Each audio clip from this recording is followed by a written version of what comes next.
Alhamdulillahilladzi hadana lihada wa ma kunna linahtadiya laula an hadana Allah. Ashhadu an la ilaha illallah wa ashhadu anna Muhammadan abduhu wa rasuluhu sallallahu alaihi wasallam. Assalamualaikum warahmatullahi taala wabarakatuhu. Waalaikumsalam. So, alhamdulillah, ipagpapatuloy natin ang buhay ng mahal na Propeta Muhammad sallallahu alaihi wasallam. Alam niyo ba, kapag napag-aralan natin ang buong buhay ng Prophet sallallahu alaihi wasallam, ay higit nating mauunawaan ang banal na Quran at ang kanyang sunnah, meaning mauunawaan natin ang pananampalatayang Islam.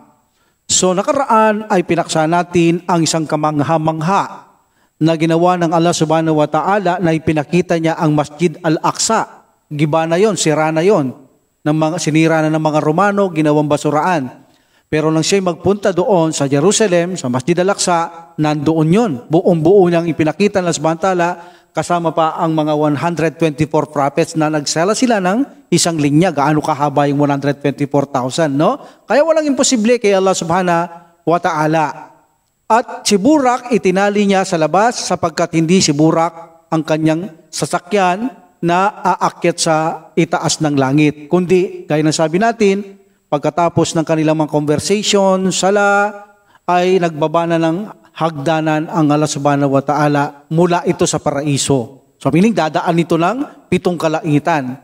So, what amazing, di ba? Pero may hagdanan hanggang paraiso. Ilang taon ang biyahe ng lupa at langit? 500 taon. Ganong kalayo ito.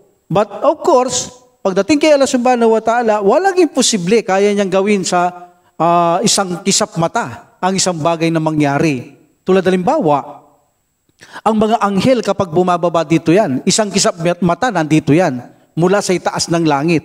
So sa kapahintulutan Allah subhanahu wa ta'ala, mabilis pa sila sa kidlat. Pero ang totoo, 500 years ang paglalakbay dito. Kaya hindi pagtataka na yung agdanan ng ibaba sa Jerusalem, ay hatakin ito ng napakatulin ng Allah subhanahu wa ta'ala, meaning sa kapahintulutan subhanahu wa ta'ala, parang escalator ba? O kaya hagdanan na aakyat ng ganyan na napakabilis. Ngunit hindi mararamdaman yon ng mahal na Prophet sallallahu alaihi wasallam kung gaano mang katulin yon para makarating sila agad sa kalangitan. Walang imposible kay Allah subhanahu wa ta'ala. Kita niyo si Burak, nung sinasakyan si Burak, di ba, pag tumalon yan, sabi ng Prophet sallallahu alaihi wasallam, mula dito sa paningin ko hanggang abot tingin ko, yun ang kanyang talon, layo nun. Pero nakikita ng Prophet sallallahu alaihi wasallam na parang napakalapit sa kanya yung mga nangyayari. Nakita ko si Musa, nagsasala sa kanyang libingan dahil sinabi ni Jibril alaihi salam, si Musa yung nagsasalang yun. Nakita ko yung mga babaeng humahabol sa akin, mga Hudyong babae, Kristiyano, si Iblis, nakita ko yung kahoy na sinasakal niya yung mga tao, nakita ko yung mga ibang pinaparusahan. Pero talon na mabilis yun Pag talon, layo nun. Pero nakikita niya na parang napakabagal na ni Burak kung tumalon. Dahil nakikita niya actually, naaamoy niya pa yung mga lambak na kung saan may mabango, yung mga namatay kay Paraon na alipin niya, na mabangong libingan, na kung saan ang paraiso, naamoy niya, ang impyerno, naamoy niya, at nagsasalita sila, nagdudua, naririnig niya. Meaning, walang imposible kay Allah subhanahu wa ta'ala, kahit matulin yung sinasakyan niya, nagagawa ng Allah subhanahu wa ta'ala na ito ay parang mabagal sa kanya. Kaya sa pag-aakyat niyang ito, kaya nasabi natin nung ibaba ang hagdanan na ito sa Jerusalem, may mga diamond, may mga platinum, silver, gold, rubies ang bawat step ng hagdanan. At bawat hagdanan mayroon itong mga anghel. At dito na sila sumakay o umapak ni Jibril alayhisalam. At sila ay inakyat ng hagdanan ito by the will of Allah subhanahu wa ta'ala. So pagdating nila sa first heaven, alam natin bawat kalangitan may bantay yan. May pintuan ng kalangitan. May pintuhan yan. Kaya lang, sinasara din yan. So, ang bawat level ng mga kalangitan ay may bantay at hindi ka makakapasok maliban kung pinahintulutan ka ng Allah subhanahu wa ta'ala. At remember, yung mga nagbabantay dito ay hindi sila umaalis kailanpaman. Mula lang sila ay idinestinong magbantay sa gate ng mga heaven, ay hindi sila bumaba, hindi sila umakyat pa sa itaas ng langit pa o bumaba sa kalupaan ang mga nagbabantay dito, maliban sa iisa lamang. Isang bagay lang na sila'y pinahintulutan na bumaba ang mga ito nung salatul janasa ng Propeta Muhammad sallallahu alaihi wasallam. Sila ay pinahintulutan na samantala makipagsalatul janasa kay Prophet Muhammad sallallahu alaihi wasallam, ang mga gatekeeper ng kalangitan. So meaning, ang Prophet Muhammad sallallahu alaihi wasallam, walang anghel na hindi nakakaalam sa kanya. Maging nakakita man sa kanya o hindi siya nakita, kilala ang pangalang Muhammad, kilala ang pangalang propeta, sugo ng Allah subhanahu wa ta'ala. Kahit hindi siya nakita, dahil usap-usapan din siya ng mga anghel ang Prophet Muhammad sallallahu alaihi wasallam. Even na ang gatekeeper ng impyernong apoy, kilala niya ang Prophet sallallahu alaihi wasallam. Mamaya, makikita natin kung paano niya ito nirespeto ang Prophet Muhammad sallallahu alaihi wasallam, itong si Malik na gatekeeper ng impyernong apoy. So walang anghel lang hindi nakakaalam kay Propeta Muhammad sallallahu alaihi wasallam. Nakita man siya ng mga anghel o hindi nakita, pero narinig na ang kanyang pangalan, kaya kilala siya ng buong mga anghel. Meaning, nakita man o may nakakita sa kanya, yung iba hindi siya nakita pero kilala ang Prophet Muhammad sallallahu alaihi wasallam. So itong mga anghel na ito ay nagbabantay ng kalangitan, meaning walang pwedeng pumasok dyan, maliban buksan nila ang pintuhan ng kalangitan sa kapahintulutan ng Allah subhanahu wa ta'ala. At dito ay kumatok, remember sa hadith kumatok si Jibril alayhi salam, pintuhan talaga, dahil kumatok At tinanong ng mga anghel kung sino ito. Sabi niya, si Jibril. So sabi niya, mayroon kang kasama, sabi niya. Nararamdaman naming may kasama ka. Oo, sabi niya. Sino? Si Muhammad. So kilala na ni Muhammad. But tinanong nila, isang propeta ng Allah subhanahu wa ta'ala at sugo? Yes, sabi ni Jibril alayhi salam. So may mission ba siya? Kailangan niyang pumasok dito? Oo, sabi ni Jibril alayhi salam sa mga gatekeeper. So sa ganitong sitwasyon, binuksan nila ang unang kalangitan. At nakita niya ang isang taong pag umaharap sa kanan, masaya siya. Kapag umaharap sa kaliwa, umiiyak siya. So tinanong siya ni Jibril alayhi salam, ni Propeta Muhammad sallallahu alaihi wasallam, si Jibril alayhi salam, kung sino siya. Sabi niya, siya si Adam, ang inyong ninuno. O bakit siya umiiyak kapag umarap sa kaliwa? Pero kapag sa kanan, masaya siya, sabi niya. Sabi niya, sige, dumako ko sa banda rito, sabi niya, pumunta ka rito. At nakita ng Prophet sallallahu alaihi wasallam, mayroong mga pintuhan. Okay? May pintuhan, pero mga pintuhan, mayroong mga butas na maaari kang sumilip. Okay? So ang Prophet Muhammad sallallahu alaihi wasallam, pumunta muna siya sa kanan, pinapunta siya ni Jibril para maraman niya kung bakit siya natutuwa, umiiyak kapag kaliwa, kanan, nasaya siya. Sige, pumunta muna tayo sa kanan, sabi niya. So nakita niya, Prophet sallallahu alaihi wasallam, ang pintuan sa kanan, ngunit may mga butas to na pwede kang sumilip sa may pintuhan na yan. So nakita ng Prophet Muhammad sallallahu alaihi wasallam, sabi niya, nakita ko ang napakasarap na amoy. Napakagandang amoy, sabi niya, na hindi ko na amoy sa buong buhay ko sa kalupaan, sabi ng Prophet Muhammad sallallahu alaihi wasallam. At sa tuwing si Adam alayhi salam, hindi niya pa kilala dito, sinabi lang ni Jibril alayhi salam kung bakit nakilala niya si Adam alayhi salam at nakita niya yung itsura ni Adam alayhi salam. So nakilala niya dahil sa pag-akyat nila ng verse 7. So sabi niya, sa tuwing ang ating ama na si Adam alayhi salam ay tumitingin sa kanan, napansin ko, masaya siya. Ngayon, nung nakita ko yung butas na silip ko, napakabango ng lugar, napakaganda ng buhay ng mga tao dito. Sabi ng Prophet Muhammad sallallahu alaihi wasallam. So sila yung nasa kanang bahagi na kapag tumingin si Adam alayhi salam ay masaya siya. Ano ba yung mga yun? Ito yung mga kaluluwa ng mga namatay na mga Muslim. Meaning, yung mga namamatay na kaluluwa, kapag namatay, life of barsak, kinilibing na, dadalin muna ito kay Adam alayhi salam. Yung lahat ng kanyang naging anak dito. Lahat. Bawat mamamatay dahil galing tayo sa kanya. Kapag inilagay sa kaliwa, naiiyak siya. Yung kaluluwa. Kapag nilagay sa kanan, masaya siya. Dahil yung kanan ay mananalo, dahil yung kaliwa ay mabibigo.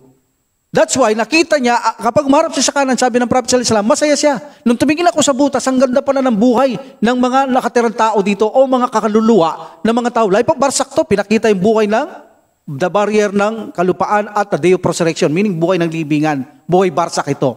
Okay, mas accurate, buhay barsak. Yung kaluluwa nandun, yung body alam natin na sa libingan yun, maiiwan yun. Yung mga kaluluwa ng taong yan, dinadala kay Adam alayhi salam at pagkatapos kung ilinagay sa kanan, masaya siya dahil magkakaroon siya ng buhay na maganda. Kapag nilagay sa kaliwa, ay umiiyak siya dahil ito ay magkakaroon ng buhay na miserable ang kanyang naging anak na ito. So, sa madalit sabi, Sabi ng Prophet sallallahu alaihi wasallam, Jibril, sabi niya. Ngayon napapansin ko, sabi niya, kung bakit siya masaya. Dahil ang buhay dito ay maganda. Sino ba sila? Sabi niya, siya ang lahat ng naging anak ni Adam. Lahat kayo, pati ikaw. Lahat ng nagiging anak ni Adam na namamatay, dinadala dito ang kanyang kaluluwa at kapag sa kanan, siya masaya dahil siya ang kaluluwang niya na ipapasok sa lugar na yan na magkakaroon siya ng buhay na maganda. Meaning, pagkamatay, nailibing, ang kaluluwa dadalhin kay Adam a.s. Pagkatapos nakita niya sa kanan, masaya siya dahil yung kaluluwang to ipapasok siya sa mga butas na yan kung saan napakaganda ng buhay nila. Kaya masaya si Adam a.s. dahil anak niya tayong lahat, nanggaling tayo sa kanya. O sabi niya, pumunta ka naman doon sa bandang kaliwa at marami kang makikita ron na kung saan iba-ibang nangyayari. Sabi niya, at makikita mo at malalaman mo kung bakit siya umiiyak ang inyong ama na si Adam a.s. So pumunta siya sa kaliwa, nakita niya na may pintuan at mayroon din mga butas. Ang pintuan dito, yung pintuan may mga butas din yan. Pwede kang sumilip. Meaning itong pintuan na to, pasukan to. Yung mga butas na yan, pwede mong makita kung anong nangyayari sa kanila. Pero yung pintuan na yun, doon sila ipinapasok. So unang-unang nakita dito ng Prophet Muhammad sallallahu alaihi wasallam kung bakit umiiyak si Adam alaihi salam, sa tuwing siya ay tumitingin sa kaliwa ay umiiyak siya. Sabi niya, nakita ko ang butas at sumilip ako. Sa kaliwang bahagi na ito ni Adam salam, may pintuan doon, tapos may mga butas. Sabi niya, may nakita kong butas, mga butas, sumilip ako sa isang butas. Nakita ko, sabi niya, ang kumakain ng bulok na karne. So, yung mga kaluluwa na pinaparusahan silang kumakain sila ng bulok na karne. Sabi niya, si Jibril, sino yung mga taong ito na kumakain sila ng mga bulok na karne? Sabi niya, sila yung mga, sabi ng Prophet sallallahu alaihi wasallam, na ang mga taong tinanggihan nila ang halal at kinakain nila ang haram. Meaning sila ay namatay na hindi nakapagtauba, na sila ay patuloy na umiinom, kumakain ng mga haram sa mundong ito. So meaning kapag ninais ng Allah subhanahu wa ta'ala kahit na siya'y Muslim, na siya ay paparusahan dahil sa haram, ilalagay siya sa butas na yun at pakakainin siya ng mababaong karne, mga sirang karne.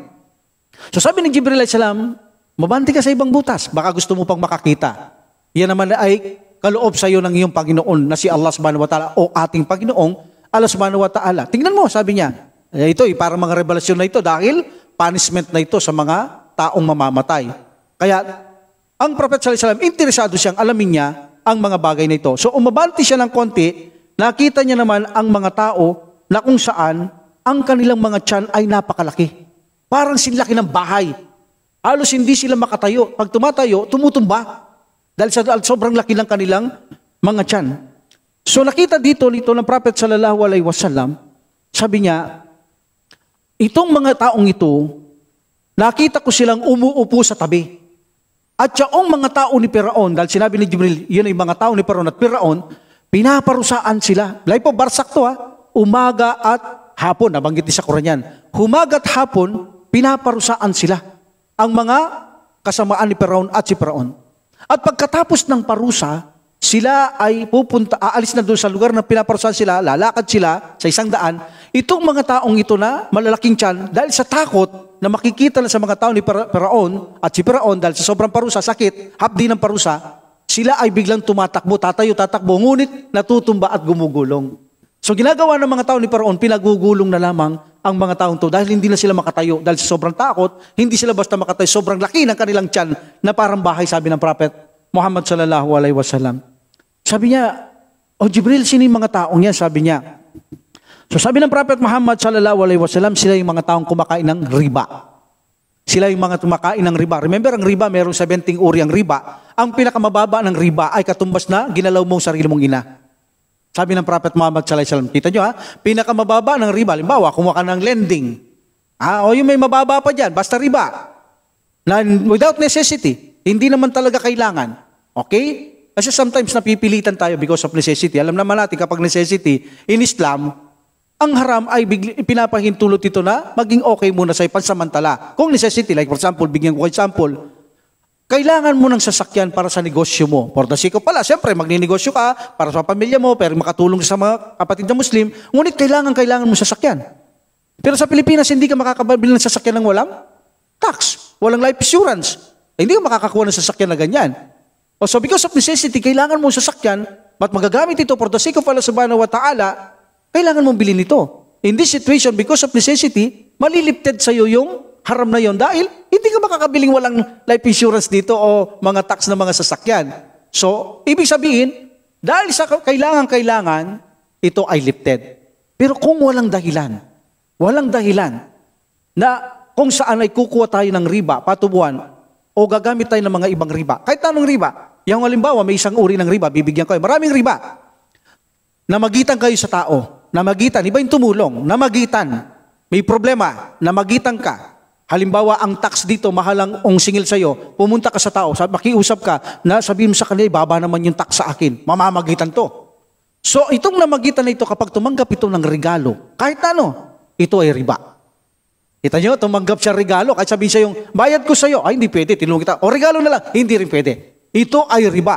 At ang pinakamababa ng riba, ay para mong ginalawang sarili mong ina. Sabi ng Propeta Muhammad, sallallahu alaihi wasallam. Yun ang pinakamababa. So in this situation, ang kanilang parusa, kapag ito ay walang taubab, kapag ninais na samantala, yung kanilang tiyan ay gagawing malaki na samantala as a punishment. Hindi sila makalakad ng mabuti, ang bigat ng kanilang mga tiyan. So ito'y binanggit din ng Allah subhanahu wa ta'ala na sila'y para mga pinaghahampas ng parusa na hindi sila makatindig-tindig tulad ng mga isang hinataw na, parang isang tao na hinataw ni Satanas na kung saan nagdudulot ng pagkabaliw na hindi sila makatayo. Laki ng tiyan pag tumayo, tumutumba para silang lasing, para silang lango, para baliw. Nasabi ng Allah subhanahu wa ta'ala in Quran, in chapter 2, verse 275, A'udhu billahi minash shaitanir rajim, bismillahirrahmanirrahim, alladina ya'kuluna riba. You know? Alladina, ang sino mang kumakain ng riba. Meaning lumalamon ng riba, kumukuha, gumagamit ng riba. Kumuha ka ng pera, kumain ka ng riba, uminom ka ng riba, that's it. Ay tanong uri ng riba. Alladina yakuluna riba, sila na kumakain ng riba. La yakumuna, sila ay hindi makakatayo, illa kama yakumul ladina yatakabatahu shaitan minal mash. Sila na kumakain ng riba ay hindi makakatindig, meaning sa parusa ng libingan to, barsak. Okay, maliban sa pagtindig ng isang tao na hinataw ni Satanas na nagdulot sa kanya ng isang pagkabaliw. So isang parusa ito na parang kang baliw na, hindi makalakad ng mausay, tumutumba ka, kung saan ang mga tao ni parang ginugulong ka dahil hindi ka na makatayo, nakaharang ka sa daan, ginugulong ka, nakaharang ka sa daan So yun ang isang parusa ng mga kumakain ng riba. So nalaman ito ng Prophet sallallahu alaihi wasallam, isang uri lang yan. Iba-iba rin ang parusa ng riba. Dahil may iba-ibang riba, may iba-iba rin parusa ang riba. So sabi ni Jibril alaihi salam, umabanti ka, Muhammad. Per 7 pa lang to umabanti ka, Muhammad. So si Prophet Muhammad sallallahu alaihi wasallam ay umabanti at muli ay sumilip siya sa ibang butas. At nakita niya ang isang kumakain ng apoy. Kumakain siya ng apoy. Ang apoy na ito ay galing sa impyerno. Subhanallah. Napakainit nito impyerno. Anong sinabi ng araw sa init ng impyerno? Wala sinabi yan. So kumakain siya ng apoy mula sa apoy ng impyerno at lumalabas sa kanyang puwit. Meaning tinatai niya ang apoy na ito. Sabi ng Prophet sallallahu alaihi wasallam, sabi niya, Jibril, sino naman yung taong ito na kumakain siya ng apoy at tinalalabas sa likuran niya? Sabi niya, alam mo ba sinabi ng Allah subhanahu wa ta'ala sa Quran, Muhammad, yung nire-recite mo? Innal ladina yakuluna amwalal yatama dulman innama yakuluna fi butunihim nara wa yaslawna sa'ira. Ang mga kumakain ng mga ari-arian ng mga ulila, meaning yung patay na bata na, wala ng tatay, wala ng nanay, ay meron siyang natirang yaman. Yun ay yung sinasabing pamana. Sa kanya yon. Dahil bata, hindi niya alam gugulin. Ikaw ang nangaruga ngayon. Yung pera dapat hindi mo kinakain yon, hindi mo ginugugol yon. So pwede kayong gumamit doon, magtinda kayo, magnegosyo kayo, dahil pinakapakain mo yung bata, ginagastusan mo, ginugugulan mo, pwede nyo gamitin pag negosyo nyo, ba't tiyakin nyo hindi ito mababawasan, yung kita pwede nyo pagsalusaluhan. Okay? Kasi pinakakain mo rin yung bata. Pero yung kakainin mo nang walang katarungan, sasabihin mo, hindi, naarugaan ko to, kailangan kumuha ko ng sahod dito, sweldo ko rito, ako nagpapakain, kukuha ko dito, buwan-buwan, ganito, hanggang sa, ito ay alos maubos mo, sa paglaki niya, nauubos mo yung pera, o kaya kinain nyo ng walang katarungan. Ibig sabihin, kapag ginawa ito ng isang Muslim, na ang pera ng isang ulila, walang tatay, walang nanay, inalagaan mo, kinain nyo ng walang katarungan, without necessity, sa ganitong sitwasyon ay, pag namatay ito without tauba, kapag ninais ng Allah subhanahu wa ta'ala, pakakainin siya ng apoy. Life of barsak to, hindi day of resurrection. Pagkamatay mo, pagdating mo sa libingan, yung kaluluwa mo, pakakainin ito ng apoy, ng impyernong apoy. sa kabilang buhay. Life of Barsak. Remember in Life of Barsak, buhay libingan, dalawa, iba kasing Barsak, ibang libingan. O sabihin natin, buhay libingan, that's the Life of Barsak. Dalawa ang pinaparusahan dyan, kaluluwa at saka katawan. Hindi lang katawan ang pinaparusahan, pati kaluluwa. Ang katawan sa libingan. Ang kaluluwa, kung saan gusto lang dalan ng Allah subhanahu wa ta'ala, ang kanilang kaluluwa. Wala kay Allah subhanahu wa ta'ala kung saan ito ididestino para parusaan ang kanyang kaluluwa. But in the day of resurrection, pag binuhay ng tao yung kaluluwa niya, ibabalik yung kaluluwa ng mga tao para sila ay buhay ng Allah subhanahu wa ta'ala. So sabi ni Jibril alayhis salam, yan ang mga taong kumain ng mga ari-arian ng mga ulila ng walang katarungan. Sabi niya, banti ka. Tignan mo yung mga iba pang butas. So tinignan ng Prophet sallallahu alaihi wasallam sa kanyang pagkaabante, ang nakita niya dito ay babae at lalaki. Babae at lalaki, walang salawal, walang damit. Sila ay nasa oven. At yung oven na yun, yung kanyang pinakabutas sa taas, naka-open siya, naka-open. Halos makalabas ang isang tao, yung kaluluwa. Halos makalabas, pero hindi siya makakalabas, halos lang. So itong oven na ito ay ginagatungan sa ilalim. Meaning ginagatungan. Kapag ginatungan, siyempre mainit, aakyat sila sa oven. At yung isa na sa taas, halos makalabas siya. Gusto niya lumabas, pero hindi sila makakalabas. So every time na ito'y gatungan ng oven, umaakyat dahil mainit aakyat sila sa oven. Okay, hanggang sa makarating sa taas, at pagkatapos pag umupa, bababa. Pag ginatungan ulit, aakyat na naman sila. Sabi niya, Jibril, sino yung mga yan? Sabi niya, ang tindi ng kanilang parusa, sabi niya. Lalaki, babae, walang damit, sabi ng Prophet sallallahu alaihi wasallam. Sila, sabi niya, Muhammad, ang mga taong nangalunya at takyapid. Laki ng babae at ng lalaki, nang hindi legal, hindi halal. Meaning, nakiapid, nangalunya, nang without repentance. Kung ninais na Allah subhanahu wa ta'ala, ang mga taong yan, lalagay niya lahat dito. So sila yung mga tao na pinaparusahan ng kanilang kaluluwa because sa pangangalunya o pakikapid. Ang dami nito sa mga hindi mananampalataya, no? Sa kanila, normal lang ang pambababae. Sa Islam, kaya napakaigpit kaya ng pagbabawal dito. Pero nung tayo mga Kristiyano pa, may except yung mga inborn dito, nung tayo mga Kristiyano pa, yung pambababae, parang proud na proud pa tayo pag nambababae tayo noon. O kaya marami kang babae, no? Parang napaka-normal. At saka likas sa atin noon, no? Naway patawarin tayo lang subhanahu wa ta'ala. Likas sa atin noon, na bago mo pakasalan ng babae, buntis na. Okay, nakaanak ka na ng 2, 3, di ba? Yan ang buhay ng mga hindi mananampalataya Walang gabay, wala silang matuwid na gabay. Para silang buhay animales. Yung animales, kaya hindi niya kailangan magkasal Anak niya ng anak ka lang gusto niya di ba? Buhay hayop yung ganyan Sa Islam, kita nyo ito'y matinding pinagbabawal at ito ang parusa. Kapag ikaw ay namatay at hindi ka nakapagtawba sa Allah subhanahu wa ta'ala, especially kung ito ay may punishment at hindi na pagkalob sa iyong punishment. Yes, kung nagtawba ka, ya Allah, nakiapid po ako. Ya Allah, patawarin. Oh yes, patatawarin ka Allah subhanahu wa ta'ala. Paano yung kanyang karapatang parusa? Hindi ka na parusaan ng stone to death.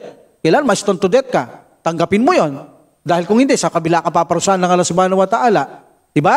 So in this situation, dalawang karapatan ng Allah subhanahu wa ta'ala, yung humingi kang tawad, nagkasala ka, at yung kanyang punishment. Asa? Tazir o disiplina. In this situation, minsan may mga nakikiapid, nangangalunya na hindi na umahantog sa parusa, bagamat tumihingi sila ng tawad kay Allah subhanahu wa ta'ala. Well, kapag ninais ng Allah subhanahu wa ta'ala, hindi naman natin sasabing paparusahan ng Allah subhanahu wa ta'ala immediately, na kay Allah. Hindi natin karapatan husgaan yan. Si Allah ang uhusga. Kung siya ay gusto niyang parusahan o gusto niyang patawarin, itago ang kanyang nagawang kasalanan, na kay Allah subhanahu wa ta'ala. But kung kanyang paparusaan, isa ito sa parusa ng mga nakiapid na nangalunya na ilalagay siya sa oven na hindi makakalabas ang tao doon, walang saplot, lalaki, babae, na parang pinasok mo sa bote, lalaki, babae, halo-halo sila doon. Pag ginatungan mo, kanya-kanyang akyatan, kanya-kanyang, siyempre, tao ka, kaluluwa kayo, baga sa tao, kapit dito, kapit doon, sakalan dito. Yun ang buhay nila sa loob ng oven na yun. Kapag siniga, aakyat. Kapag namatay ang siga, medyo lalamig, para maluwag, uupa. So, bababa muna sila para maluwag ang kanilang sitwasyon. So nakita ito ng Prophet Muhammad sallallahu alaihi wasallam. So sabi ni Jibril alaihi salam, abante ka. Tingnan mo pa ang ibang butas. Yan ang dahilan kung bakit umiyak si Adam alaihi salam Bakit? Kapag dinala kasi ang kaluluwa, kapag namatay, bago dalhin sa kanyang destiny ang kaluluwa, dadalhin kay Adam alaihi salam. Kapag ito sa kaliwa, alam na ni Adam alaihi salam. Paparusahan siya according sa mga butas na yan kung saan nilalagay ito. But ang alam ni Adam, tiyak, paparusahan siya ang kaluluwang yaan. Kaya umiiyak si Adam alaihi salam. So nakita rito na ni Prophet sallallahu alaihi wasallam pag sulong niya, pag abanti niya ng konti, nakasabit ang isang tao, meaning kaluluwa yan ng tao. Okay, figura din ng tao, kaluluwa ng tao. Yung kanyang katawan, hinihiwa. Katawan niya, hinihiwa. At ang kanyang mismong hinihiwang katawan, ang pinapakain sa kanya. Meaning yung katawan niya mismo na hinihiwa, yun mismo ang pinapakain sa kanya. So nakita, nakasabit ito, nakahang ito ha. Kumbaga sa yung leeg mo nakasabit sa puno. Nakahang ka. Wala kang magagawa dyan. Tapos hinihiwa ka, tapos pinapakain ka. Yung mismong, yung katawan, yun ang hinihiwa, yun ang pinapakain. Either na sabihin natin ito kaluluwa, walang imposible kay Allah subhanahu wa ta'ala bigyan niya ng flesh ito kapag ginusto niya. Walang ka-imposible kay Allah subhanahu wa ta'ala na bigyan niyang laman ang kaluluwang ito para kumiwa, para pakain sa kanya. Maramdaman niyang kinakain niya ang kanyang sariling katawan na pinaparusahan na ito. So sabi ni Prophet sallallahu alaihi wasallam, Prophet sallallahu alaihi wasallam, Jibril, sabi sino yung nakahang na yan? Tapos hinihiwa yung laman niya, pinapakain sa kanya, mismong laman niya na hinihiwa sa kanya. Sabi ni Jibril alayhi salam, sila ang mahilig manirang puri, mag-backfighting, magkalat maliw, nanlilibak, sabi ni Jibril alayhi salam. Remember iba ang panlilibak. Ang paninirang puri walang katotohanan. Dati sa'yo paninirang puri. Yung panlilibak, totoo, pero walang benefits. Halimbawa, pilay ang kapatid, uuka-uka. Okay, tapos ginaya mo. Pilay naman talaga, ginaya mo, uuka-uka, para insultuin mo siya. So dati siya'y panlilibak. O kaya siya ay gumagawang masama, pero hindi mo naman siya advisean para ipahiya mo siya. Nililibak mo siya. Hindi yung panlilibak na may benefits. Hindi katulad nun. Halimbawa, ang anak mo nagnanakaw. Sinabi ko kay Amir, yung anak ni brother nagnanakaw. May ebidensya kayo, may saksi kayo, dalawa. Matuwid na Muslim. Hindi yun panlilibak. Totoo, pero hindi panlilibak. Bakit? Dahil may benefits yan. Para, bakit mo sinumbong, bakit mo siniwalat, para siya ay pigilan. Dahil magkakasala siya, mapapariwa siya sa kabilang buhay, at may napipinsala siyang tao. So sa ganito, kailangan mo sangguni para siya ay patigilin. Pagsabihan, advisean. Sa Islamic country, alam natin, pag nananakaw ka, paparusahan ka ng putol daliri or putol kamay. Depende sa pag nanakaw mo yan. So kaya may disiplina ng Islam para hindi mo inuulit ginagawa yung mga masasamang bagay dahil nakakapinsala ka ng kapwa at pati sarili mo pag namatay ka, pwede kang mapinsala. In this situation, malasakit yun. Na tumigil siya, sabihin mo sa tatay niya, nasan ba yung tatay nitong batang to? Ito, yung anak mo nagnanakaw, kailangan mapigilan nito. Dahil bakit? Namiminsala siya at mapipinsala yung sarili niya sa kabilang buhay. So, pigilan mo. So, hindi ito panlilibak. Yung panlilibak, totoo, pero hindi, walang kapakipakinabang. Walang kapakipakinabang. Halimbawa, maramot si brother. Totoo naman Ay, maramot yan. Yun ay totoo, pero nilibak mo siya. Bakit? Wala namang benefit yun na sinabi mo siyang maramot di ba? At gusto mo lang ipahiya siya. Pero yung paninirang puri, mga walang katotohanan to. Naninira ka ng puri, nagbabackfighting ka, nagkakalat ka ng mali para pag-away-awayin mo lang yung mga tao na walang katotohanan, dati sa backfighting. Yan ang mga kaibahan ng mga yan. So, ang mga parusa ng mga ito, isasabit sila, ihiwain yung katawan at ipakakain sa kanila mismo yung kanilang mga katawan na yan. At patuloy itong ginagawa until the day of resurrection. Lahat ng ito, patuloy itong mangyayari hanggat walang araw ng paghukom, tuloy-tuloy ang parusang ito sa buhay ng barsak. Okay? Alhamdulillah, so ito nakita ng Prophet Muhammad sallallahu alaihi wasallam. So sabi ni Jibril alayhi salam, sila ang mga taong mahilig manirang puri o manlibak. O sige na, sabi niya, Muhammad, tara, second heaven na tayo. Punta na tayo sa pangalawang langit. Punta na tayo sa hagdanan. Okay? So pagpunta nila, bago pala umalis dito ang Prophet sallallahu alaihi wasallam, nagsalam muna siya kay Adam alaihi salam. Sabi niya, Assalamualaikum. Sabi niya kay Adam, at sinabi ni Adam alaihi salam sa kanya, Walaikum salam, o aking anak, patuwid na propeta at sugo. Welcome, sabi niya. Then punta sila sa second heaven. Muli, gaya ng sabi natin, may pintuan, katok, tok, tok, tok, tok. Sino yan? Sabi ng mga anghel, Jibril. Si Jibril ito. O sabi niya, may kasama ka. Naririnig namin. O, sino siya? Si Muhammad. O, meron ba siyang mission dito? Meron. Kailangan ba pumasok? Kailangan pumasok. So, bubuksan ng pinto. Pagbukas ng pinto, sabi ng Prophet sallallahu alaihi wasallam, nakita ko si Isa at si Yahya. Nakita ko si Isa at si Yahya. Actually, kung titignan nyo, sabi ng mga ibang nagsisira, ito raw ang mga lugar ng kaluluwang ito o kahit na ginawang body and soul. Alam natin, si Isa buhay pa to Or gawin ng buhay pa sila sa langit. Pwede naman gawin ng samantala tulad ng barsak. Kapag tatanungin ka sinong rab mo, sinong propeta mo, anong relin mo, buhay na buhay ka dyan. Body and soul, talagang paparusahan dyan. So pwedeng gawin ng Allah subhanahu wa ta'ala. Sabi nila, ang mga ito, ang tirahan nila yung mga kalangitan na ito. Kaya pag sinabi mo, nasaan si Isa alayhi salam? Second heaven. Nasaan si Yusuf? Sasabihin, third heaven. Or Yusuf ba? Tama ba ako? Third heaven? Sino bang sa third heaven? Nakakaalam. Baka magkamali ako. Ha? Sinong nasa third heaven?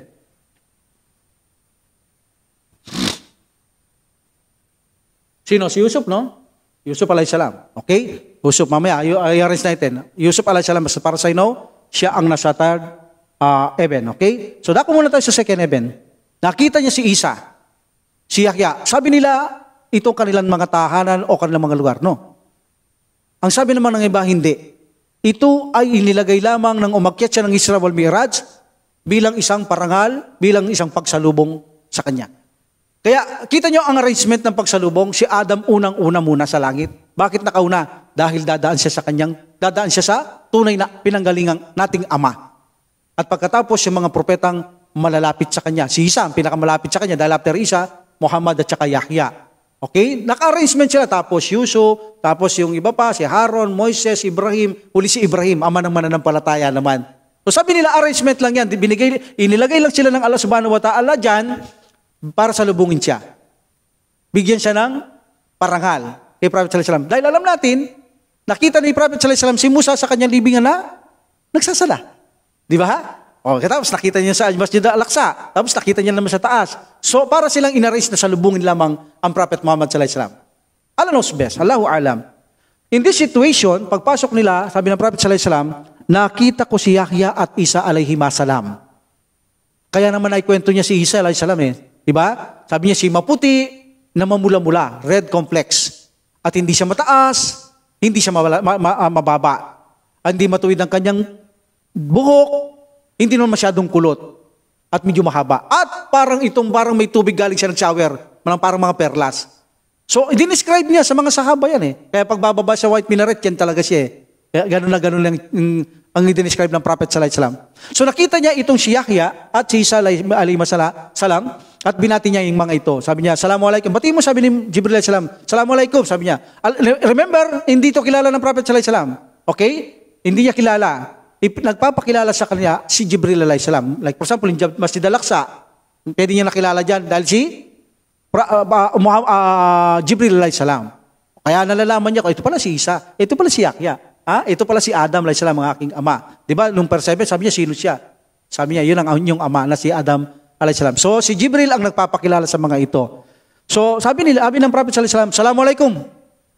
Sabi ng mga dalawang to, Walaikum salam, wa rahmatullah, o aming kapatid sa pananampalataya. Mag-anak din ito ng mga to. O aming kapatid na isang propeta at sugo na matuwid. Sabi ng dalawang ito. So, tapos nito ay sinabi ni Jibril, alayhi salam, siya si Jesus, siya si Yahya, na kung saan sila ay propeta at sugo rin ng Allah subhanahu wa ta'ala. At actually, sinabi pa ng Prophet sallallahu alaihi wasallam, alam niyo si Isa, sabi niya, alayhi salam, kamukha siya ni Urwa bin Mas'ud. Anak siya ng namumuno ng Taif. Yun ang kamukha ni Isa, sabi niya sa mga sahaba, radiyallahu anhum, itong si Isa. Alam niyo, yung dinescribe ko sa inyo, para hindi kayo mahirapan, parang ganun Kilala niyo si Urwa bin Mas'ud, na kung saan anak ito ng namumuno sa Takapi. O pag sinabi mo, kilala namin yon. O yun, ganun ang kanyang muka. So, walang kahirap-hirap na makilala nila ang itsura, figura ni Isa alayhi salam. Sabi ni Muhammad, Jibril alayhi salam, okay, tara, Muhammad. Muhammad alayhi salam, third heaven tayo. So, muli, sa agdanan, third heaven, at sila ay kumatok, same, at pinagbuksan. At dito, sabi ni Prophet Muhammad sallallahu alaihi wasallam, kung beauty lang ang pag-uusapan. O tama nga, si Yusuf nga, andito alayhi salam. Kung beauty lang ang pag-uusapan, sabi niya, wala kang masasabi. At wala akong nakitang tao nagaganda ang beauty niya, kagwapuhan niya sa anak ni Adam na ito. So sino siya? Nung itanong niya ito kay Jibril alayhi salam, sabi niya siya si Propeta Yusuf alayhi salam. So si Propeta Yusuf ang nasa third heaven. Sinalubong niya ang Prophet Muhammad sallallahu alaihi wasallam. But remember, hindi ibig sabihin na sinabi na ambul lang naman ang Prophet sallallahu alaihi wasallam Kung ikukumpara mo si Yusuf sa Prophet sallallahu alaihi wasallam, baka higit na gwapo ang Prophet Muhammad sallallahu alaihi wasallam. O sabihin natin magkagwapo na lang. Pero ang kaiba ng kanilang pagkagwapo Si Yusuf kasi ang kanyang kagwapuan, pag tinignan mo, para kang nagnanasa. Kaya yung makita mo yung mga babae, nung invite siya ng asawa ng minister ni Paraon, yung babae may gusto sa kanya, hanggang naging asawa niya yon. Okay? Nung lumabas siya, di ba, inihiwa nila yung mga tinapay, mga kamay nila, inihiwa nila. Hindi nila namalayan yon. Dahil, sa tingin nila kay Yusuf ay parang anghel sa sobrang kagwapuhan. So pag tinignan mo si Yusuf, ikaw ay nai-inlove. Naaakit ka. Pero ang Prophet sallallahu alaihi wasallam, kapag siya yung tinignan, gwapo din siya. Hindi sila magkalayo nito. Sabihin natin magkagwapo na lang. Pero pag tinignan mo ang Prophet sallallahu alaihi wasallam, hindi ka mai-inlove na yung magnanasa ka, hindi ka maaakit. Re-respetuhin mo siya, mahihiya ka at yuyuko ka. Ganon yung mga taong nakakakita kay Prophet sallallahu alaihi wasallam. Kahit na gwapong-gwapo, hindi siya basta pinagnanasaan, kundi nahihiya sila at nire-respeto, bigla silang yumuyuko, kahit na ang mga sahaba. So in this situation, nakita ito ng Prophet Muhammad sallallahu alaihi wasallam na kung saan, kung beauty lang ang pag-uusapan, kagwapuhan ang pag-uusapan, walang gaganda sa anak ni Adam na ito, sa mga taong nakita ko. Meaning, hindi siya maganda kay Adam. Remember, hindi siya maganda kay Adam. Dahil sinabi niya, walang gaganda sa beauty ng tao ito, kagwapuhan sa anak ni Adam na ito. Meaning si Yusuf alaihi salam. Dahil bakit? Bakit hindi maganda kay Adam alaihi salam itong si Yusuf alaihi salam? Bakit? Can you imagine gaganda kay Adam ito? Si Adam linikha ng Allah subhanahu wa ta'ala sa sarili niyang kamay? Ibig sabihin, itong si Yahya ay gaganda kay Adam alaihi salam. Hindi niya naman linikha ng Allah subhanahu wa ta'ala sa sariling kamay si Yahya. Diba? Siya ay dumaan sa prosesong may nanay, may tatay. Si Adam wala. Ang Allah subhanahu wa ta'ala ang nagmolde, ang naglikha. So, ibig sabihin, walang gaganda sa linikha ng kamay ng Allah subhanahu wa ta'ala. That's why pinakagwapong tao si Adam alaihi salam. At ang pinakapangit na tao sa paraiso ay kamukha ni Yusuf alaihi salam. Meaning iyan, dyan ang between ng mga mananahan sa paraiso. Pinakagwapo, Adam alaihi salam. Pinakapangit na. Sabi lang natin pinakapangit. Yusuf alaihi salam. Allahu Akbar. Kita mo, yung pinakapangit, yung mga babae na hinihiwa nilang kanilang kamay, nakita si Yusuf, hindi man nila nararamdaman na sasaktan sila, naiwan nilang kamay nila, sobrang gwapo, pinakapangit na sa paraiso yun. Allahu Akbar. Ganong kagwapo ang mga tao sa paraiso. Can you imagine, pinakapangit, yung itsura ni Yusuf alaihi salam? Allahu Akbar. In this situation, makikita nyo, no? Sabi din ni Prophet Muhammad sallallahu alaihi wasallam, na kung saan, nakita rin dito ni Yusuf, ni Prophet Muhammad sallallahu alaihi wasallam, ang mga kasamaan sa kabilang buhay na ito, ang nakasama niya sa mundo, ni Yusuf alaihi salam. So nagpapakita sa buhay barsak, kung sinong sinusunod mo, makakasama mo. Kita mo kanina, Paraon. Di ba? Mga bata ni Paraon, pinaparusahan sila, pati si Paraon, kasama niya. Kasi sinunod nila si Paraon at minahal. Kung sino ang minahal mo dito at sinunod mo, kaya nga sa kabilang buhay, titindig kang kasama mo yan Ganon din sa buhay ng barsak. So kapag ang sinunod mo yung mga Muslim, halimbawa magulang mo, namatay na, Muslim, sinusunod mo, pagpatay ka na, sasalubungin ka ng magulang mo sa buhay ng barsak. Magkikita-kita kayo doon. Magsasama-sama kayo doon, tulad ng Prophet sallallahu alaihi wasallam, Umar bin Khattab, Abu Bakar, Uthman bin Affan, radiyallahu anhum, nakasama nila ang mga ibang sahaba. Di ba kung namamatay na sila, ano sinasabi nila? Sa wakas, tulad ni Bilal, makakasama ko na ang sugo ng Allah subhanahu wa ta'ala. Nananabik na ako, isa naman, nananabik na ako makasama ko ang sugo ng Allah subhanahu wa ta'ala. Dahil sinunod nila, ang Prophet sallallahu alaihi wasallam, minahal nila. So kapag namatay sila, makakasama sila ng Prophet Muhammad sallallahu alaihi wasallam. That is life of barsak. Kaya kung sino sinusunod mo, kung kufar, kapag namatay ka, nandoon kaluluwa sa salubungin ka ni tatay, nanay, sila yung mga kufar, sila yung mga talunan. Kung ikaw ay Muslim, at ikaw ay namatay na hindi Muslim, ngayon, namatay yung isa, Muslim naman, yung isa namatay na, hindi Muslim. Tumalikod, ito namatay, Muslim, kapatid mo. O sabihin ngayon ng tatay, namatay na yung tatay, buhay barsak. Oh, namatay ka na rin pala, kumusta ka? Nagkita-kita kayo, magtatagumpay kayo. Kumusta naman mga pamilyang naiwan natin doon? Kumusta yung mga kapatid mo? Si namatay na Oh, ba't hindi namin nakita dito? Namatay na ba siya? Kapag hindi mo nakita, meaning hindi niya nakasama, namatay siya kasing hindi Muslim, nakasama niya yung mga hindi Muslim. Alam na alam mo naging talunan ng isa sa pamilya mo. Kapag ito'y nabalita mo namatay. And that is the life of barsak. Pagbibigyan niya ng Allah subhanahu wa ta'ala, nagmag-meet ang mga kaluluwa ayon sa kanilang mga sinunod at mga minahal. So that is the proof na kung saan, kung sino sinusunod mo, minamahal mo sa dunyang ito, makakasama mo sa life of barsak. Even na sa pagbangon sa araw paghukom, at ganun din siyempre sa paraiso at impyerno. Alhamdulillah. So in this situation, nakita ng Prophet Muhammad sallallahu alaihi wasallam si Prophet Yusuf sa ikatlong kalangitan. Okay? Okay. At napapansin nyo rito, no? Palaging ang Prophet sallallahu alaihi wasallam ang nauunang nagsasalam.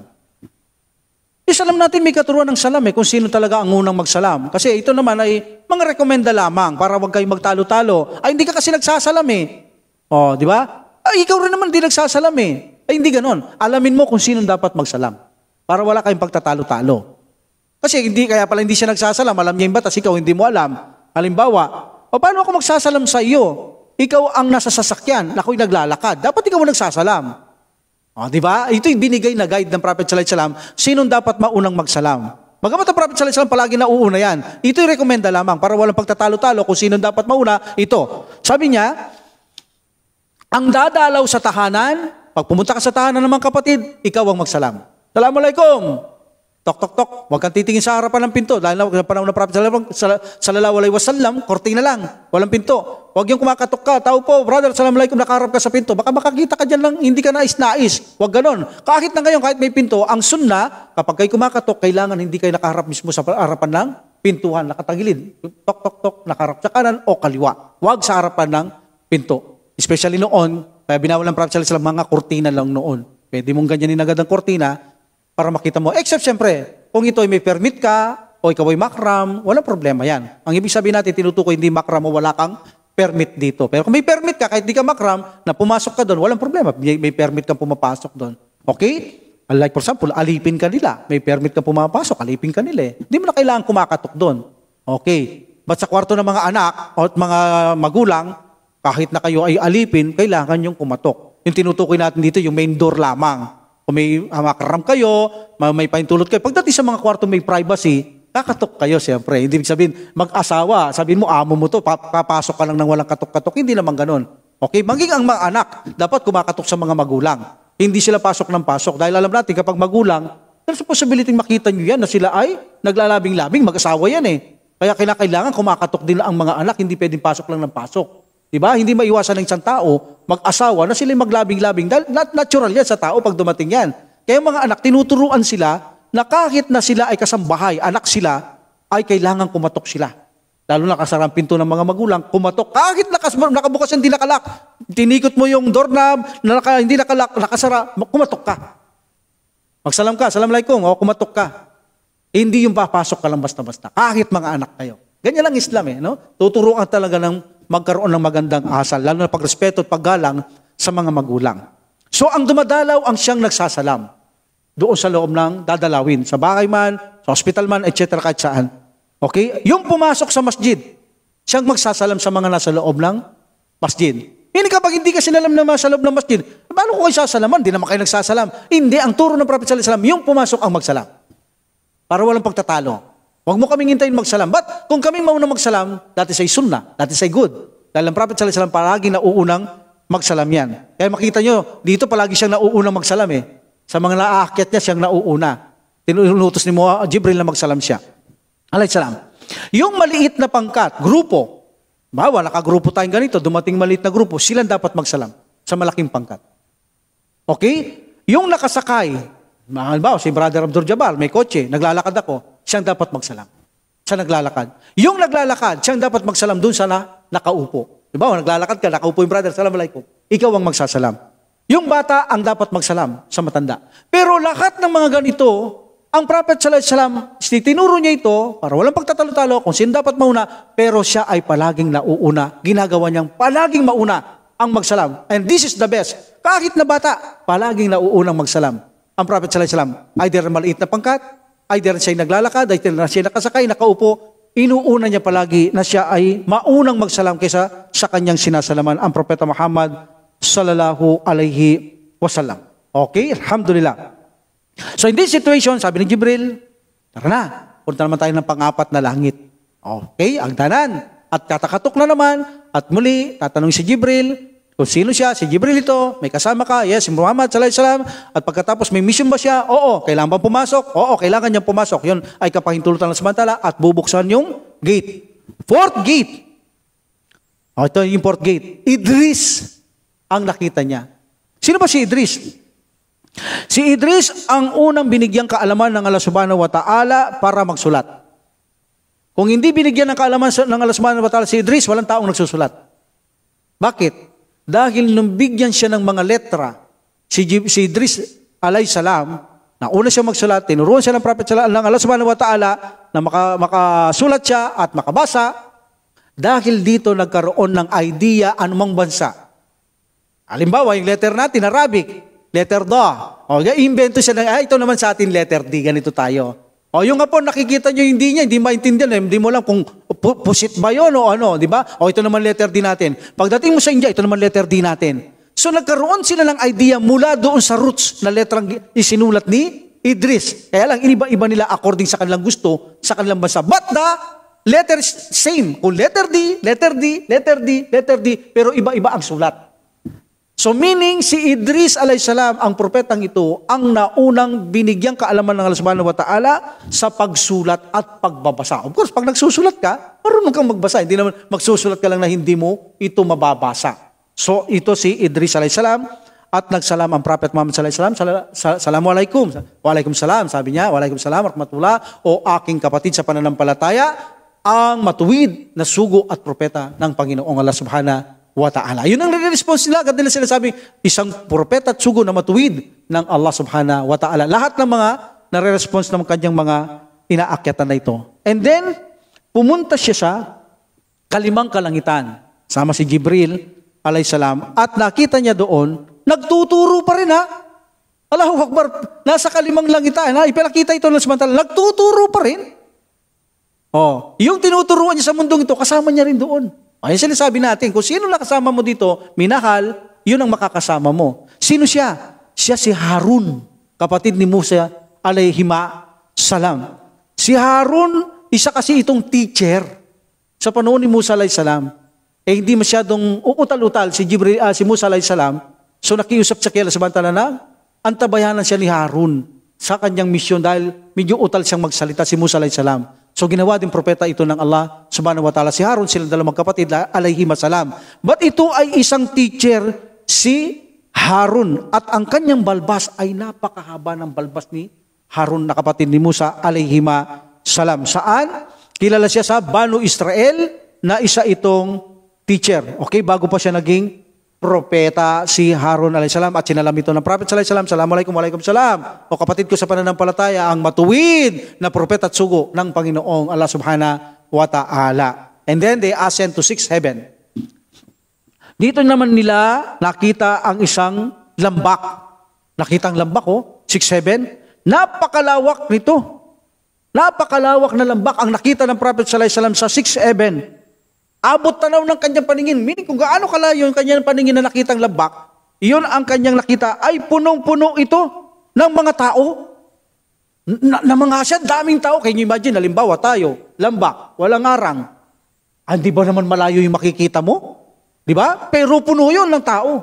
So namangha siya, pagdating niya sa 6-7, namangha siya, bakit puno ng tao? O sabi niya, Jibril, sino ba yan? Daming yan. Sabi niya, Muhammad, magalak ka, sabi niya, dahil lahat ng mga yaan ay papasok sa paraiso. Lahat yan tagasunod mo. Ang dami ng papasok sa paraiso sa tagasunod ng Prophet Muhammad sallallahu alaihi wasallam. Pinakamarami sa mga tagasunod ng Prophet sallallahu alaihi wasallam ang papasok sa paraiso na inaakala ni Musa sallallahu alaihi wasallam, siya ang mayroong pinakamaraming tagasunod na papasok sa paraiso. Pero hindi. Alam ni Musa sallallahu alaihi wasallam yan. At nandoon pa sa lugar niya, 6-7, ang mga taong ito sa lambak, na ito ay tagasunod ng Prophet Muhammad sallallahu alaihi wasallam, na ito ay papasok sa paraiso, ito ay tagasunod ng Propeta Muhammad sallallahu alaihi wasallam, kabilang na dito yung mga 70,000 na kung saan hindi sila naganap ng lunas, na kung saan special lang ito sa kanila, after 70,000, wala na. Hindi sila naganap ng kung ano-ano except na tawakul kay Allah subhanahu wa ta'ala. At sila pinahintulot ng Allah subhanahu wa ta'ala, 70,000 lang. But pagkatapos nila, hindi na, umanap ka ng gamot, umamit ka rukaya, umanap ka medicine, hindi na kasama dito yung mamamatay na katulad na 70,000. Kasama na dito yon. So in this situation, ang mga ito, sabi ni Jibril alayhisalam, ala knows best, papasok sa paraiso ng walang litis. Hindi sila lilitisin sa araw ng paghukom ng Allah subhanahu wa ta'ala tulad ng mga propeta, sugo, walang litis yan. Ba't lilitisin ng Allah subhanahu wa ta'ala? Silang nagpalaganap ng la ilaha illallah, lilitisin sila ng Allah subhanahu wa ta'ala, propeta at sugo? Wala. Hindi sila lilitisin. Mga syahid, mga martir, hindi sila lilitisin. Meaning, automatic na silang papasok sa paraiso at tatawid sila napakabilis sa sirat, doon sa tulay, papuntang paraiso. Walang litis ang mga ito. Even na itong 70,000 na ito, walang litis.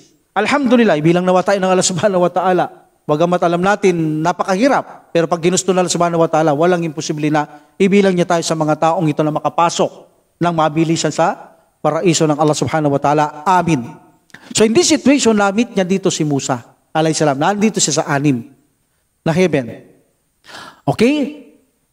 At pangatlo niya na ito. Isa, dalawa, Masjid al-Aqsa, at saka second heaven, or Yahya, Yusuf. But kay Musa alayhi salam, 3 na. Tibingan, nagsasala. Masjid al-Aqsa, nakasama magsala, at dito sa pang-6 na kalangitan, Musa alayhi salam. So 3 beses niya nang nakamit dito o nakita ng Propeta Muhammad sallallahu alaihi wasallam si Musa. Sabi niya, si Musa, alam niyo ba yung mga pag nanonood kayo ng mga parang Hercules, yung katawan, di ba? Pag nanonood kayo movie, yung mga Hercules, malalaking katawan, ganun ang katawan ni Musa alaihi salam. Ganun, malapad siya, sabi ng Prophet Muhammad sallallahu alaihi wasallam, malapat na makisig, matangkad, long hair, matangkad. Para nakita mo nga yung mga Hercules na pinapanood ninyo, yung mga talagang sa movies na lalaking katawan, tapos may mga espada, nag-ispadaan sila, di ba? Napakalaking katawan. Sabi niya, napakalaki ng katawan, napakalapad niya. Sabi ng Prophet Muhammad sallallahu alaihi wasallam, napakalaking tao, napakalapad at napakagwapo. Sabi ni Prophet Muhammad sallallahu alaihi wasallam. Then binati ito ng Prophet sallallahu alaihi wasallam, Assalamualaikum, Waalaikumsalam, rahmatullah, o aking kapatid sa pananampalataya, ang matuwid na sugo at propeta ng Panginoong Allah subhanahu wa ta'ala. And then umiyak siya. Si Musa alayhi salam. O sabi ni Jibril, bakit siya biglang umiyak? Alam mo kasi sabi niya, Muhammad sallallahu alaihi wasallam, inaakala kasi ni Musa na siya ang mas maraming tagasunod na papasok sa paraiso. Ngunit nang malaman niya na mas marami sa iyo, ay naiyak siya.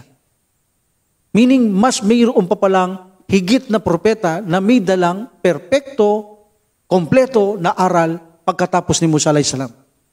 Hindi na akala ni Musa alayhi salam yun.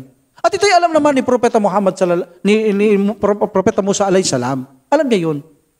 Kaya naiyak siya rito, alam niya yan, tanggap niya yan. Hindi siya naiyak dahil sa hindi niya matanggap, hindi. Tanggap niya ito. Okay? Alam niyo ba, sa panahon ni Musa alayhi salam, na kung saan ay gusto pang maging tagasunod na lamang ni Muhammad alayhi salam? Yes, kahit hindi siya maging propeta at sugo. Minsan kasi, ito yung istorya niya, nakita siya ng Allah subhanahu wa ta'ala noon. Noon pa ito. Okay, buhay pa ito. Kaya alam niya ng Prophet sallallahu alaihi wasallam, wala pa ito. Alam niya ng Prophet sallallahu alaihi wasallam. Lahat naman ng propeta, alam nila yan eh. Kapag ang propeta at sugo, pinadala ng samantala, sasabihin niya si Muhammad sallallahu alaihi wasallam at ipagbibili nito sa mga tao ng mga propeta at sugo. Alam na nila yan. In this situation, sabi ng Allah subhanahu wa ta'ala, nakita niya malungkot. O Musa, sabi niya, alayhi salam, parang malungkot ka. Hindi ka ba kontento sa akin na nakakausap mo ko ng diretsahan? Sabi niya, Panginoon ko, kontento naman po ako. Bakit ka malungkot? Sabi niya, kung totoo lang, Panginoon, sabi niya, kung totoo lang, mas gusto ko pang maging tagasunod ni Muhammad kaysa maging propeta at sugo. Allahu Akbar. Ha? Mas gusto niya pa raw maging tagasunod na lang ni Muhammad kaysa sa maging sugo at propeta. Bakit? Dahil alam niya na ang katuruan ni Muhammad sallallahu alaihi wasallam ay kumpleto ang batas. Kompleto ang batas, madaling makapasok sa paraiso at maraming papasok nga sa paraiso sa mga tagasunod ng Prophet Muhammad sallallahu alaihi wasallam. Pero ito ay hindi naman sasabihin natin hindi niya tanggap. Hindi.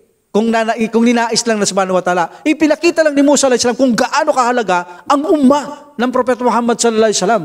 Kaya sabi niya, hindi naman ako malungkot. Ya Allah, tanggap po ang lahat. Pero kung nanaisin niyo lang, naging tagasunod na lang ako ni Muhammad sallallahu alaihi wasallam. Ganong kainam, kahusay, kagaling ang umma ng Propeta Muhammad sallallahu alaihi wasallam. So ito nakita niya sa 6-7. Then akyat sila 7 heaven, dala 7. Nandoon ang Sidratul Muntaha. Nandito rin ang trono ni Jibril alayhi salam sa ilalim ng Sidratul Muntaha, sa sentro nito. Dito nakatira si Jibril alayhi salam, 7 heaven. Sa Sidratul Muntaha, meaning yung halaman na yon, yung Sidratul Muntaha, nandoon yung kanyang trono, nakaupo doon si Jibril alayhi salam. At walang umaakyat sa puno na yan, walang lumalampas dyan. Walang lumalampas dyan. Dyan lang mumula ang bumababa at saka umaakyat. Okay? Sa mundong ito. So walang umakyat doon.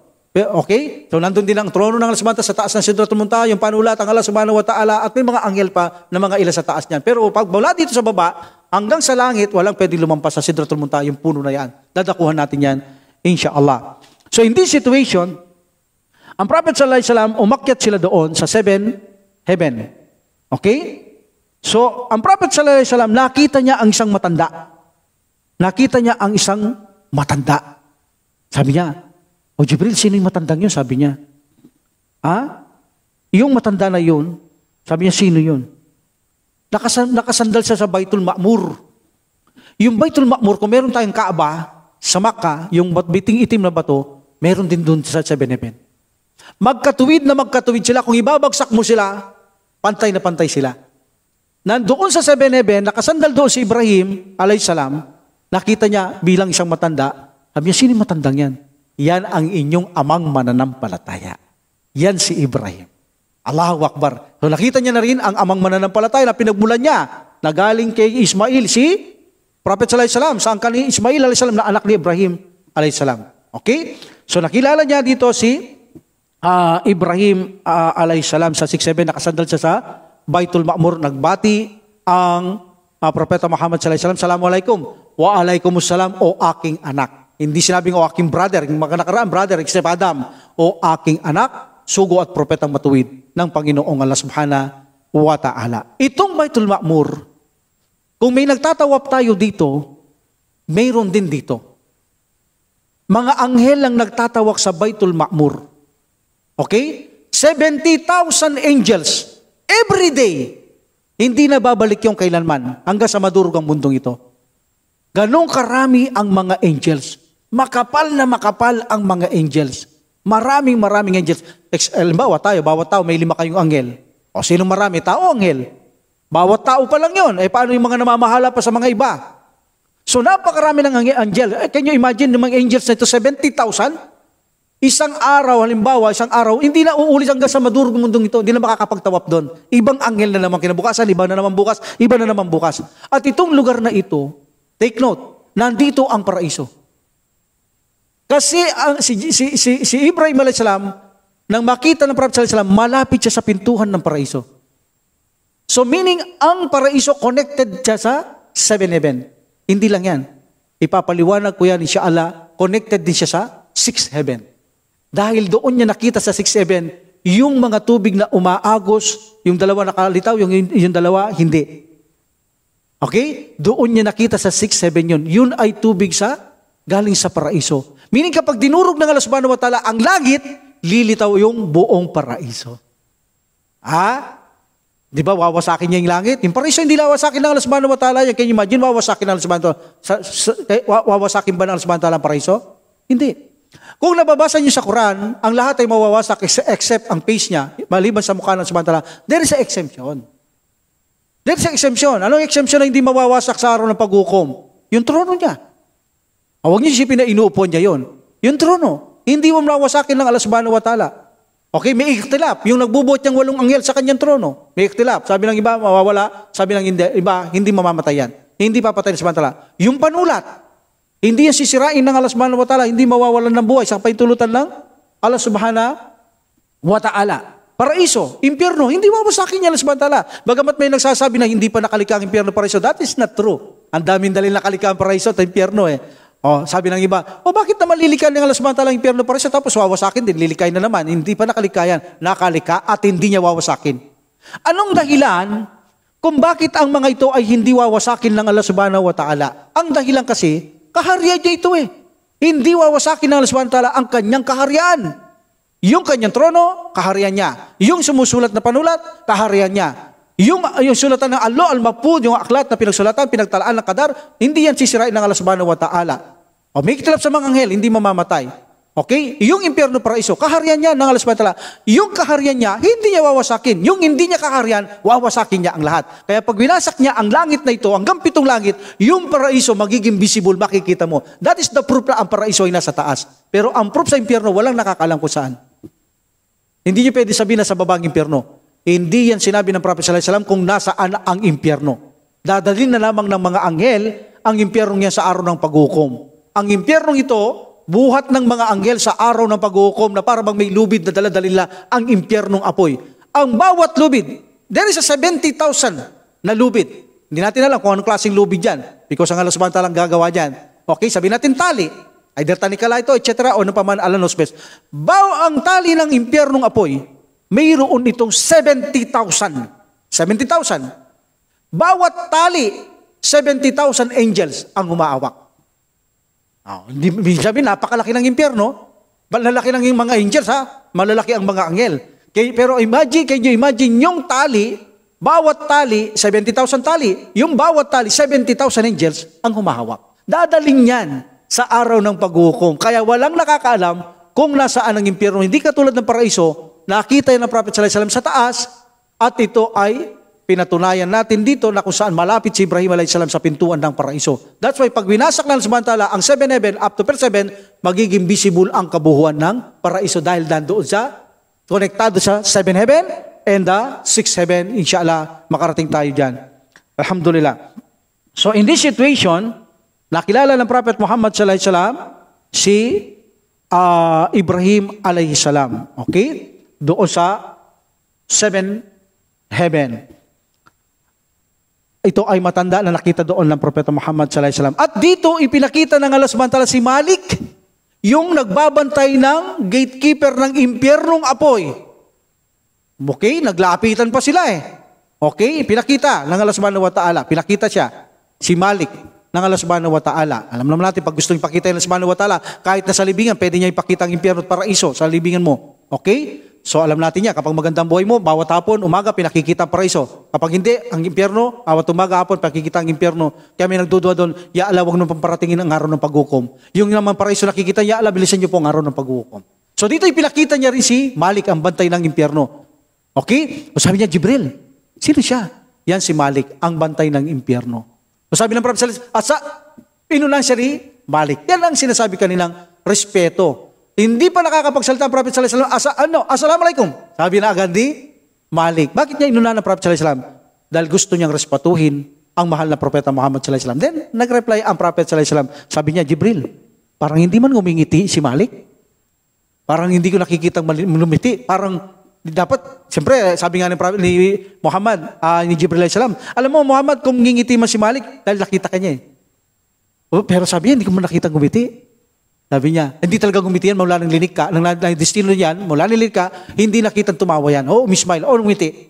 Kaya kung ngingiti man lang, siguro dahil nakita ka niya. Pero hindi pa rin, di ba? Hindi pa rin, sabi niya. Bakit ba? Sabi ng Prophet Muhammad sallallahu alaihi wasallam, bakit ba hindi ngumingiti ito? Kahit konting ngisi lang, nakita niya naman ako, kahit konting ngiti. Nakita ko naman, respeto niya ako, inovertake niya ako sa salam, inunahan niya ako sa salam. Pero bakit hindi siya ngingiti? Sabi niya, Muhammad, alam mo ba ang kanyang binabantayan ay ang impyernong apoy? Alam ni Malik kung anong klaseng parusa meron dito. So dahil sa alam niya ang anumang uri ng parusa meron dito, hindi niya makuwang ngumiti. Iyon ang dahilan, sabi niya, hindi niya makuwang ngumiti dahil sa matinding parusa na papasukin ng tao sa loob ng impyerno. Kailanman na hindi niya nakuwang ngumiti. Kahit konting ngiti ni Malik, the gatekeeper ng impyernong apoy. At binanggit yan ang Allah subhanahu wa ta'ala sa banal na Quran, wanada yamliku, sila ay magsisitaghoy. Sila ay mananawagan. Okay? Layakdi alayna. Meaning dito, ang tinatawag nila dito, layakdi alayna, na kung saan ay hayaan na ang Allah subhanahu wa ta'ala, yakdi alayna rabbuka kalain lakum makitun, na kung saan ay wakasan na ang kanilang buhay, sasabihin nila ito kay Malik. Ang tinutukoy nila dito ay si Malik. Malik, tawagin mo na ang iyong Panginoon na wakasan na niya ang aming buhay. Meaning sa impyerno apoy, sasabihin nila ito, pagod na sila, hirap na sila. Malik, tawagin mo na ang iyong Panginoon, sabihin mo, wakasan na kami. Meaning, patayin na kami ng tuluyan, hindi na kami mabubuhay. Pero, anong sasagot ni Malik sa kanila? Araw ng paghukom? Hindi. Mananatili kayo dito, magpakailan pa man. Hindi kayo mamamatay, kailan pa man. Kaya hindi makangiti-ngiti dito si Malik, kahit na konting ngiti lamang. So, ito ang buhay na kung saan ay pag-akyat ng Prophet sallallahu alaihi wasallam mula Jerusalem hanggang 7 kalangitan. Okay? Alhamdulillah. So, sa susunod, ipagpapatuloy natin ang iba pang mangyayari sa Israel Mi'raj ng mahal na Propeta Muhammad sallallahu alaihi wasallam. Wa akhiru da'wat alhamdulillah rabbil alamin wa salatu wa salam ala rasulillah. Subhanakallahumma wa bihamdika asyhadu an la ilaha illa anta astaghfiruka wa atubu ilaik. Assalamualaikum warahmatullahi taala wabarakatuh. Waalaikumsalam warahmatullahi wabarakatuh. Allah